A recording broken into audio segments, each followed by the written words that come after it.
Salut à tous, on se retrouve pour l'épisode 2359 du Zap Image. On commence aujourd'hui en ce vendredi 2 juin avec des anniversaires. On peut voir tout d'abord le milieu portugais Sergio Oliveira, il fête aujourd'hui ses 31 ans, le joueur du Galatasaray dans cette même équipe, un turc. Il y a aussi le jeune Youssouf Demir, il fête son anniversaire aujourd'hui, il fête aujourd'hui ses 20 ans. On va parler rapidement de la Coupe du Monde U20. Donc hier c'était les deux derniers huitièmes de finale. Tout d'abord la Gambie qui était dans le groupe de l'équipe de France.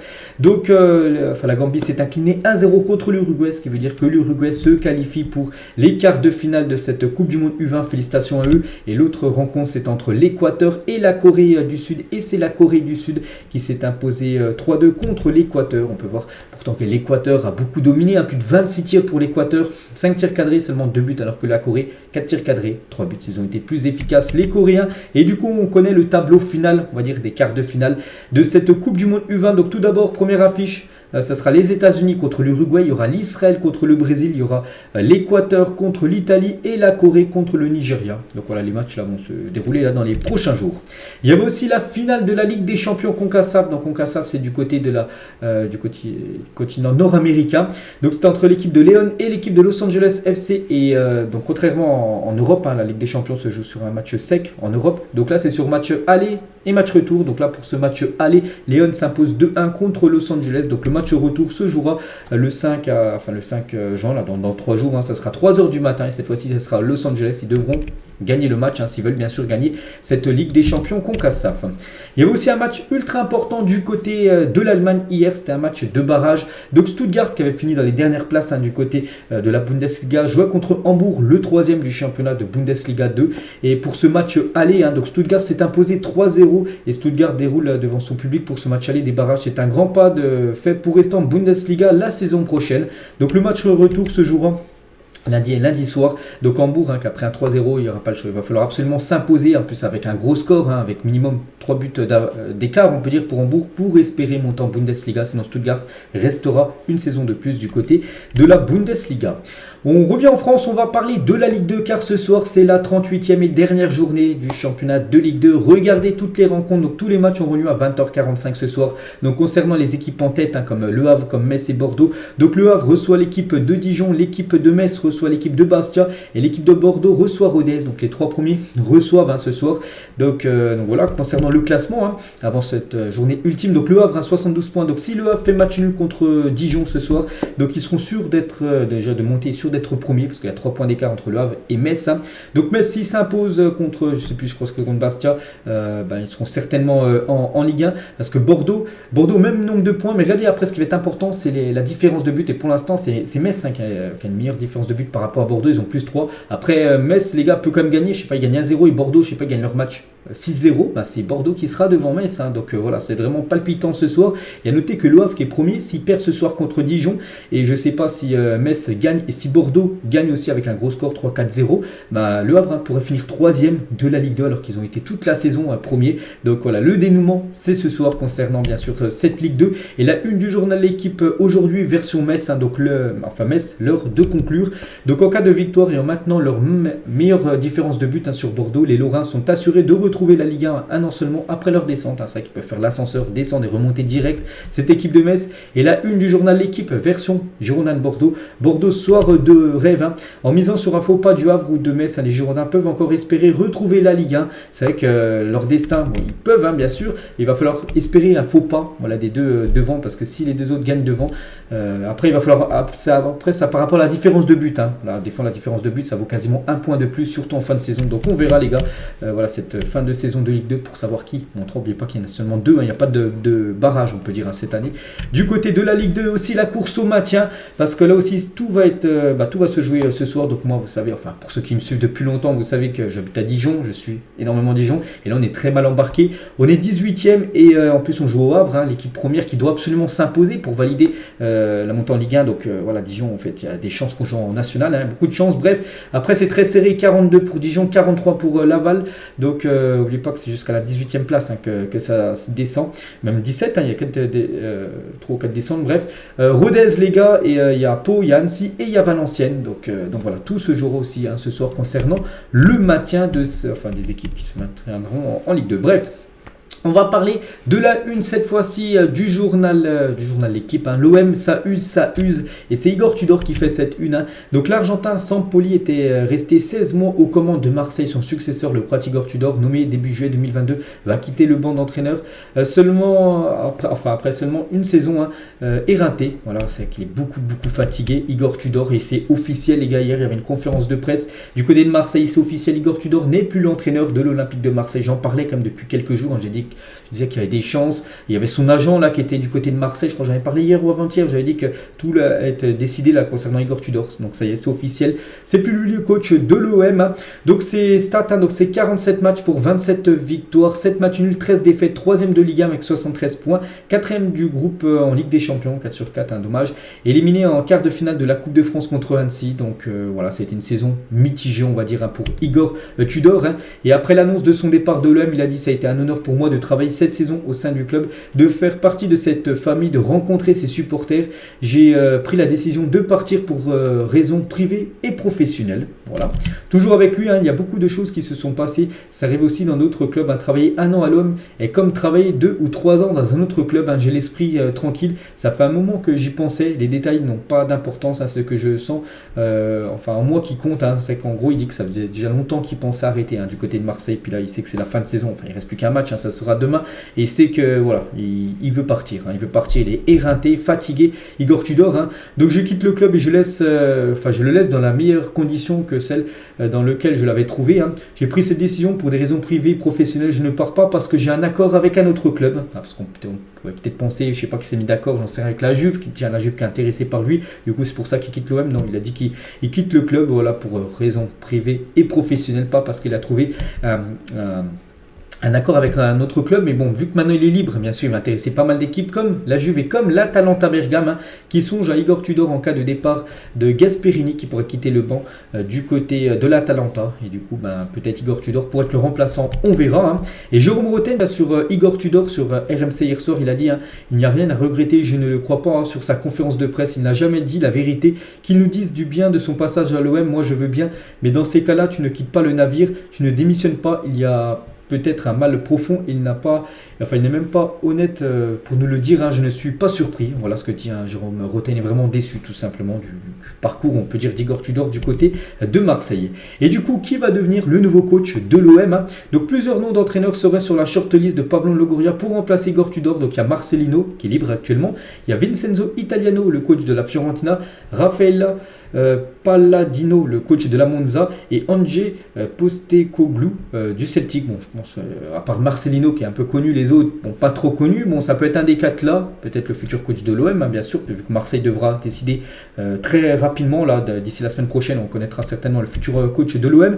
Il y a aussi Daniel Souza, l'ancien adjoint d'André Villas-Boas, qui sera aussi ciblé par l'équipe de l'OM. Voilà, Daniel Souza, et aussi peut-être le plus intéressant, parce que je pense que c'est peut-être celui qui est le mieux pour entraîner l'OM, c'est Marcelo Gallardo, qui est la piste privilégiée de l'OM pour la succession d'Igor Tudor d'après Santi JFM. Donc le coach argentin est libre depuis son départ de River Plate en octobre dernier. Voilà, ce coach qui a fait du très gros taf du côté de River Plate, du côté de la Ligue argentine de football. Bref, donc ça peut être lui, peut-être le futur coach de l'OM. Et parmi tous les entraîneurs là qu'on a cités, il y avait des rumeurs aussi Zidane, mais bon, ça va être compliqué. Zidane, après on ne sait jamais. Je pense que voilà, ce Marcelo Gallardo, je pense que c'est la meilleure option pour être le futur entraîneur de l'OM. On verra. Et pour finir avec l'OM, donc avec le départ d'Igor Tudor, l'OM va effectuer son 27e changement d'entraîneur au 21e siècle, intérimaire inclus. Aucun club de Ligue 1 n'a fait plus. C'est vrai qu'il y a beaucoup de changements d'entraîneur du côté de Marseille. C'est le prochain qui sera nommé, ça sera le 27e coach de l'OM au 21e siècle. Aucun club en Ligue 1 a changé plus d'entraîneurs que l'OM, on va dire. Toujours avec les coachs, ça aussi c'est officiel. John Entenga est viré de son poste d'entraîneur de l'Ajax par rapport à cette saison très compliquée de l'Ajax. Ils n'ont pas du tout été bons cette saison. Bref, le club hollandais se cherche un nouveau coach. Voilà, donc aussi changement de coach du côté de l'Ajax. La même chose du côté de Leeds. Sam Allardyce quitte déjà Leeds alors qu'il était arrivé il y a seulement un mois. Souvenez-vous, il avait pour objectif de maintenir Leeds en première ligue. Il a échoué vu que Leeds descend. Et du coup, le coach il est déjà licencié. Donc il n'a pas réussi à maintenir le club qui descend en Championship saison prochaine. On va parler d'Habib Beye aussi, lui aussi c'est un coach, serait la priorité de Sochaux, poste d'entraîneur. Le consultant de Canal+ pourrait faire ses débuts en Ligue 2 dès la saison prochaine. Voilà, donc ça peut être imminent, bien vu que la saison de Ligue 2 se finit ce soir, peut-être la semaine prochaine les gars. Changement d'entraîneur du côté de Sochaux, ça pourrait être Habib Beye qui est actuellement l'entraîneur du Red Star, une équipe de nationale. Toujours avec les coachs et c'est officiel, Will Steele prolonge jusqu'en 2025 avec le Stade de Reims. Voilà, nouveau contrat pour lui. Donc le bilan de Reims en Ligue 1 depuis son arrivée, c'est 11 victoires, 10 matchs nuls, 6 défaites. Pas mal quand même, on parle de Reims, on parle pas d'une énorme équipe française. Voilà, il a fait du très très bon taf et du coup il est prolongé jusqu'en 2025. Le coach belge et son frère cadet Nicolas Steele sera un de ses adjoints. Une belle histoire de famille. Donc voilà, une petite info concernant la famille, on va dire Steele. On va parler cette fois-ci du Real Madrid. On va féliciter Vini Junior parce que c'est officiel. Vini Junior est élu joueur du mois d'avril au Real Madrid ses stats sur cette période, 3 buts et 9 passes décisives, 9 passes D quand même, c'est énorme, donc voilà, c'est très très fort bien sûr. Vini Junior est toujours du côté du Real Madrid. Donc la légende continue en une du journal Marca et c'est Karim Benzema parce qu'hier il y avait la cérémonie des trophées Marca et Benzema a reçu ce trophée Marca et c'est marqué la légende continue parce que Benzema, d'après le journal Marca, devrait rester au Real Madrid selon Marca. Donc là on peut dire que c'est un coup de théâtre énorme parce que voilà, depuis 3-4 jours on annonce beaucoup. Même Fabrizio Romano l'a dit que voilà, Benzema réfléchissait sérieusement à l'offre de l'Arabie Saoudite. Et d'après Marca, donc après voilà, Marca, c'est pas, il y a plein de sources, il y a Marca, il peut avoir l'équipe, enfin le journal L'équipe, il peut avoir Foot Mercato, il peut avoir Fabrizio Romano, Di Marzio, il y a plein de personnes qui envoient des infos. Donc Marca eux disent que Benzema devrait rester du côté du Real Madrid. Donc il ira jusqu'à la fin de son contrat. Bon, la fin de son contrat c'est normalement 2023, mais normalement vu qu'il va plonger d'une année de plus, il devrait aller jusqu'en 2024 du côté du Real. Donc voilà, ce contrat jusqu'en 2024 est déjà signé, donc c'est un énorme coup de théâtre on peut dire. Donc Benzema est très reconnaissant envers l'Arabie Saoudite pour l'intérêt, mais il veut quitter Madrid par la grande porte. KB9 se sent encore assez fort pour faire une grande saison d'après Marca, je répète, c'est d'après Marca parce que Marca dit ça, mais bon, autre son de cloche un peu partout. On va revenir déjà parce que hier, vu qu'il était, comme j'ai dit, regardez, il fait la une parce qu'hier il était dans la cérémonie Marca, c'est pour ça que Marca a dit qu'en gros il restait du côté du Real parce que peut-être qu'ils ont eu des infos de la part de Karim Benzema. Hier, Benzema, toujours avec Marca, il a dit « Parlez de mon avenir, pourquoi ce qui se dit vient d'Internet et Internet n'est pas la réalité. » Toujours avec Benzema hier, il a fait quelques annonces. Si je reste au Real Madrid, pour le moment, je suis au Real Madrid, je m'entraîne tous les jours, j'ai un match samedi. Donc en gros, il a un peu botté en touche pour répondre concernant son futur. Il a également dit « Quand j'ai signé pour ce club, j'étais un enfant, j'avais 21 ans, je n'ai pensé qu'à m'amuser, à gagner des trophées. Au final, je me rends compte que j'ai beaucoup gagné avec le Real Madrid. » Bien sûr, c'est une immense légende du côté du Real. Mais nous, que va faire Karim Benzema? Est-ce qu'il va rester d'après Marca ou est-ce qu'il va quitter le club? Parce qu'il y a toujours ces infos qui sont dévoilées quasiment en même temps que Marca. Quand ils disent que Marca il reste, Santi GFM, un journaliste de Foot Mercato, c'est quand même fiable, Foot Mercato, c'est fait pour Karim Benzema à Al Ittihad. Donc on en est complètement perdu, on ne sait pas s'il va quitter le club, s'il va rester du côté du Real Madrid. Donc Benzema, d'après ESPN, gagnera un salaire de 400 millions d'euros répartis sur 2 ans à Al Ittihad. Donc voilà, regardez ce qu'il pourrait toucher. Donc là c'est par an, donc là on multiplie par 2 sur 2 années. Donc là, bien sûr, ce sera un salaire énorme pour Karim Benzema. Et la Liga vient de poster une vidéo portant sur la totalité des buts inscrits par Benzema dans le championnat espagnol. Ça sent la fin, ça ils ont fait. En gros, la compile de tous ces buts inscrits du côté de la Liga, il y en a énormément, bien sûr.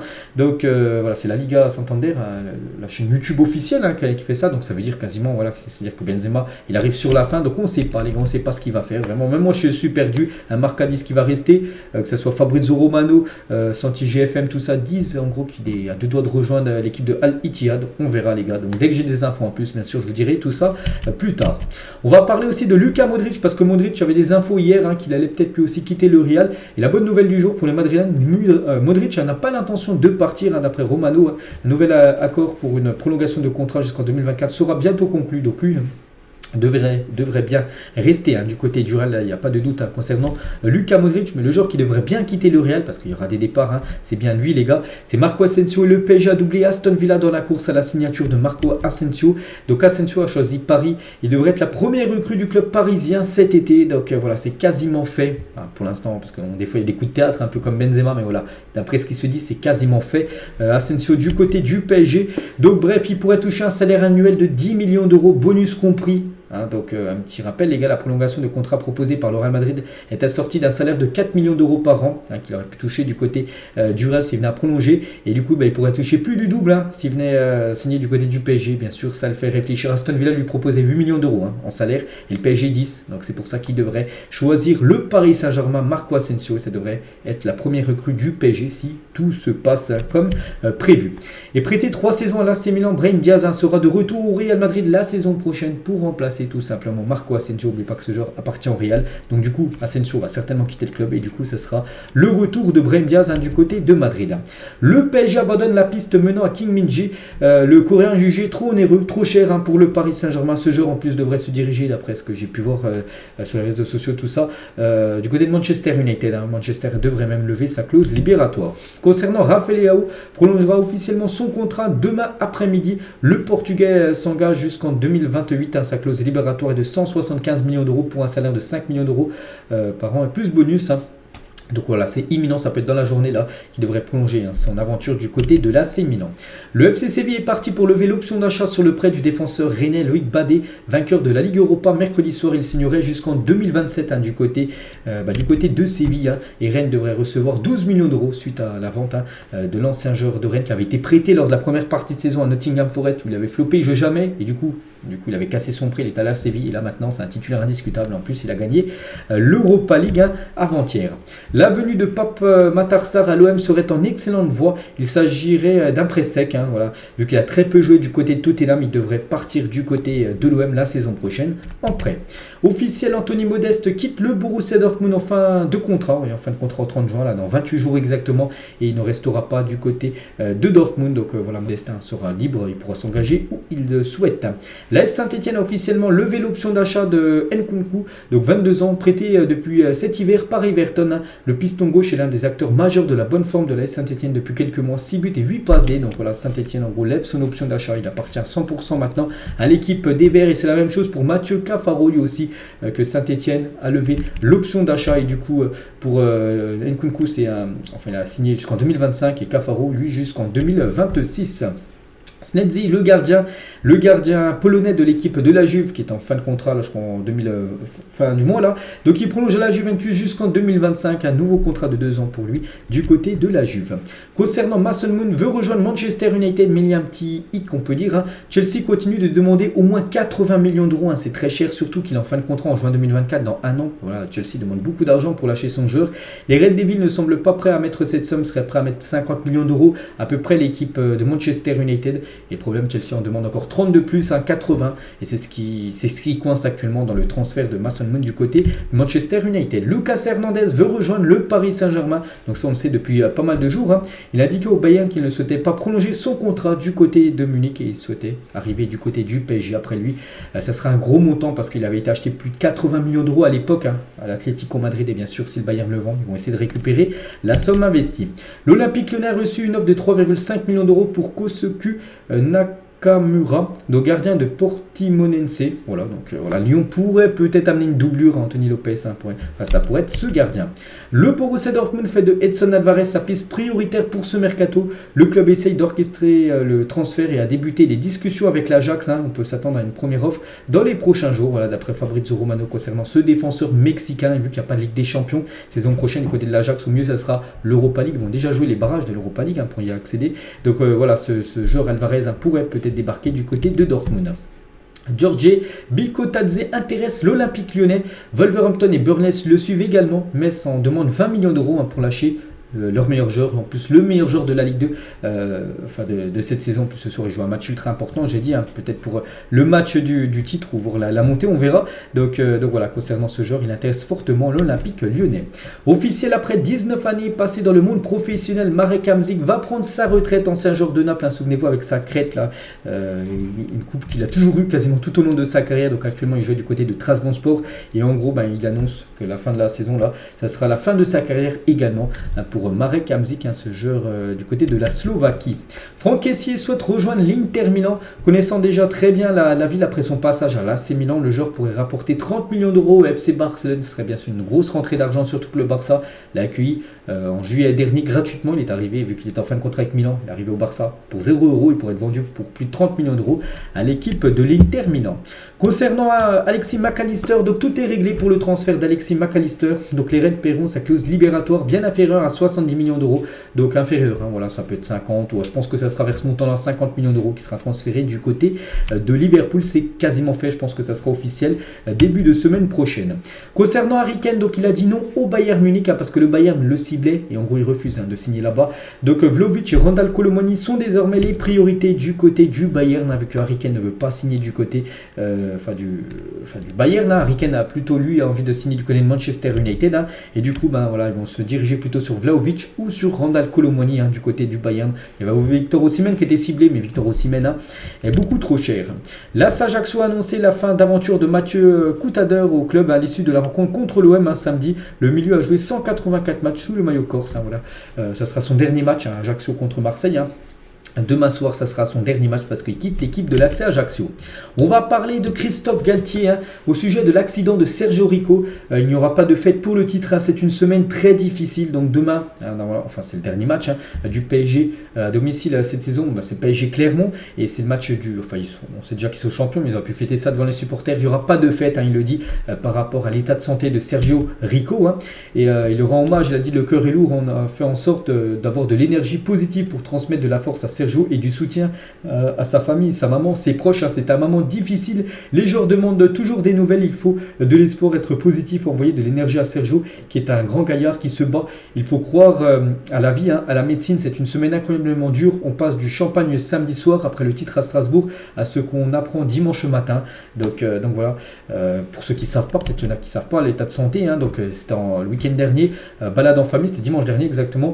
Donc ce lendemain, il était là du côté de Strasbourg. Il était là pour le match du titre, tout ça. Donc en gros, il se baladait, puis il y a un cheval qui l'a percuté. En gros, il était dans le coma, vraiment, il était assommé, traumatisme crânien, tout ça. Il est toujours dans le coma du côté d'un hôpital sévillan. Donc voilà, il est toujours sur surveillance continue. Il est toujours sous sédation en soins intensifs. C'est toujours très très grave ce qu'il a. C'est pour ça que demain, le PSG ne devrait pas fêter le titre. Et je pense que c'est plutôt logique. Voilà, ils ne peuvent pas avoir de la joie alors qu'un de leurs joueurs est actuellement entre la vie et la mort. Donc l'Andalousie montre son attachement à Sergio Rico, même s'il n'a pas brillé sur le terrain du côté de Séville. C'est un ancien joueur de Séville et eux aussi là-bas, ils regardent vraiment très attentivement concernant l'état de santé. On lui envoie énormément de force à Sergio Rico. Et, toujours avec Christophe Galtier, et cette fois-ci sur son avenir, parce qu'il est en conférence de presse hier, il sera temps la semaine prochaine d'échanger avec ma direction sur la prochaine saison. Voilà, donc c'est vrai que là, vu que là c'est le dernier match demain, vu que la fin de saison du PSG, c'est demain tout simplement. Donc là, on va enfin savoir si Galtier sera maintenu en poste ou non. On pense que bien sûr, il va se faire licencier. Donc lui, il dit que voilà, dans les prochaines semaines, il va savoir si ça sera le futur coach parisien. Et officiel, les gars, c'est Galtier qui l'a dit. Léo Messi quittera le PSG cet été. Et officiel, parce qu'on le savait déjà depuis pas mal de temps, mais officiel, parce qu'il l'a dit en conférence de presse. J'ai le privilège de diriger le meilleur joueur de l'histoire du football. C'est un grand privilège samedi. C'est son dernier match au Parc des Princes. J'ose espérer qu'il sera accueilli de la meilleure des façons. Donc on vous dit que c'est le meilleur dernier match au PSG pour Léo Messi, ce qui veut dire qu'il quitte le PSG. Donc on le savait déjà, mais cette fois-ci c'est officiel parce que Galtier, le coach, l'a confirmé. Et du coup on va faire le bilan au PSG. Donc c'est plus de 74 matchs depuis son arrivée il y a 2 ans pour 33 buts, 34 passes D, pas mal quand même. Et donc il a remporté 2 fois la Ligue 1, 1 fois le trophée des champions. Donc après on attendait beaucoup Messi, c'est en Ligue des champions. Et voilà, en Ligue des Champions, ça a été très très moyen bien sûr pour Messi. Et peut-être vraiment où ça a basculé la carrière de Messi du côté du PSG en 2 ans. Ça avait plutôt bien démarré. C'est le pénalty manqué de Léo Messi face au Real Madrid. Le point de bascule de son passage au PSG, je crois que c'est ça. Souvenez-vous, c'était lors du 8e de finale aller de Ligue des Champions la saison dernière contre le Real Madrid. Le PSG s'est imposé 1-0 avec un but de Mbappé en toute fin de match. Mais Messi, les gars, avait eu un pénalty à tirer quelques minutes avant. Le PSG aurait pu gagner 2-0 et ça aurait pu être le point de bascule, on peut dire. Et du coup, le gardien, Thibaut Courtois avait arrêté le pénalty de Messi. Je pense que c'est à partir de là, les gars, au Messi, où là, ça a été après le flop, on va dire Messi du côté de Paris, surtout que le match retour, PSG avait pris une remontada où Messi n'avait rien montré au Santiago Bernabéu, on l'attendait énormément et du coup après voilà, à partir de là il a perdu la confiance de tous les supporters parisiens, il commence à se faire critiquer alors qu'avant il n'avait jamais été critiqué, il avait reçu des sifflets on se souvient, donc vraiment le point de bascule c'est ce penalty manqué je pense de Messi face au Real Madrid donc voilà, concernant la carrière de Léo Messi. On va parler de l'UEFA qui a ouvert une enquête contre Simon Marcignac après la participation de ce dernier à un meeting organisé par un politicien d'extrême droite. Le politicien en question, donc Menzen, est connu pour ses positions antisémites, homophobes ou encore anti-IVG. L'UEFA fera une nouvelle annonce ce vendredi après avoir examiné tous les éléments. Donc Marcignac, arbitre de la finale de la Ligue des Champions dans 8 jours, samedi prochain. Donc pas sûr les gars, en gros, cet arbitre pourrait être enlevé. Ça pourrait être un autre arbitre qui pourrait du coup arbitrer la finale de la Ligue des Champions. Pourtant c'était officiel, c'était lui et du coup il pourrait, ça pourrait être un nouveau arbitre qui pourrait être annoncé aujourd'hui. Toujours avec les arbitres, on va parler de cet arbitre qui a beaucoup fait parler lors de la finale de l'Europa League, c'est Anthony Taylor. Des supporters roumains ont pris à partie Anthony Taylor, l'arbitre anglais qui a arbitré la finale. C'était avant-hier soir, donc il était avec sa famille, peut-être qu'il partait en vacances, j'en sais rien. Et il y avait plein de supporters roumains dans l'aéroport et en gros voilà, il a été, je sais pas, insulté. J'ai vu un peu la vidéo, je sais pas, il parlait en italien, je comprenais pas trop. Donc voilà, concernant Anthony Taylor, c'est vrai qu'il a distribué la dégainer à niveau carton. Regardez, on sait déjà le résultat avec la victoire de Séville, mais regardez tous les cartons qui ont été distribués côté Séville, mais côté aussi AS Roma, donc je vais pas compter, il y en a énormément, c'est vrai qu'il a beaucoup donné de cartons, et ça a beaucoup fait parler l'arbitrage, même José Mourinho les gars, c'est plein de l'arbitrage d'Anthony Taylor, qui est un arbitre anglais. Des nouvelles de Neymar, donc Neymar s'est associé, en gros il a rencontré Lewis Hamilton, son copain, bien sûr ils se connaissent, George Russell et Esteban Ocon avant le Grand Prix d'Espagne. Il était déjà au Grand Prix de Monaco dimanche dernier, il est encore dans le Grand Prix d'Espagne qui va se courir là, disputé on va dire ce week-end, donc voilà, on ne sait même plus si c'est un footballeur Neymar, on sait qu'il est blessé, mais voilà, on le voit même plus du côté du PSG dans le centre de soins, il est toujours je sais pas, un peu partout, donc là il est du côté de l'Espagne, il va certainement regarder le Grand Prix qui se déroulera dimanche en Espagne.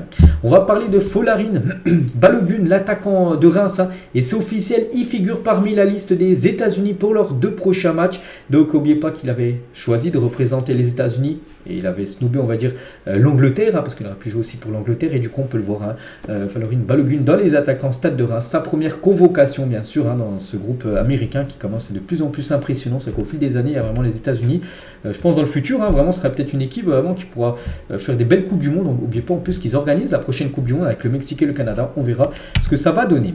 Officiel après 15 saisons passées du côté de Lyon et 354 matchs, Amandine Henry annonce son départ de Lyon.